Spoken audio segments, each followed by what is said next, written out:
আল্লাহ পাক বলেন, রে গোলাম, আমি আল্লাহ বান্দারে এত মায়া করি, তুলনা নাই। এজন্য আমি আল্লাহ কোন মুমিনদেরকে খাস করে তওবার পথে ডাক দেই নাই। আমার বান্দা ইহুদি হোক, খ্রিস্টান হোক, যে কোনো ধর্মেই থাকুক না কেন, আমি সবাইকেই তওবার পথে দাওয়াত দিলাম। ও গোলাম, চোখের পানি ছেড়ে তওবা করতে দেরি, গুনাহ মাফ হতে আর দেরি হবে না।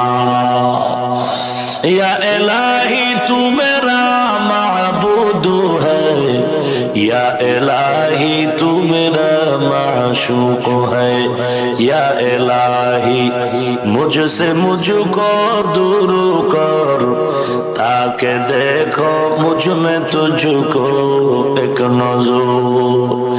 قل يا عبادي الذين أسرفوا على أنفسهم لا تقنطوا من رحمة الله إن الله يغفر الذنوب جميعا إنه هو الغفور الرحيم। আল্লাহর দরবারে অবনত চিত্তে আল্লাহর কাছে তওবা করো। আল্লাহ, মানুষ আমাকে মনে করে আমি বড় আলেম, মানুষ আমাকে সম্মান করে, আমার মতো ভালো কেউ নাই। আমার মাথায় টুপি, গালে দাড়ি, আমার লম্বা জামা, নবীর আদর্শে ভরা আমি মানুষ, কিন্তু মানুষ জানে না যে আমি অহংকার অন্তরে জমা করে কবিরা গুনাহ করতেছি। এরে নবীর উম্মতের দল, আমার আপনার নবী সারা রাত নামাজ পড়ে কান্নায় কাটায় দেয়। আম্মা জান আয়েশা রাদিয়াল্লাহু আনহা বলেন, এশার নামাজ আনতে নবী আমার বিছানায় ঘুমায় গেলেন। রাতের আধার, গভীর রাতে দেখি নবীজি আমার বিছানায় নাই। কোথায় আমার নবী চলে গেলেন? ভাবলাম অন্য কোন বিবি সাহেবানদের ঘরে নাকি, খুঁজে খুঁজে দেখলাম না, না, আল্লাহর নবী জান্নাতুল বাকির কিনারায় কবরস্থানে দাঁড়ায় কান্নায় বিভোর হয়ে আছে। উম্মতের গুনাহ ক্ষমা চায়, মসজিদে নববীর ভেতরে ইবাদতে সিজদায় পড়ে আছে।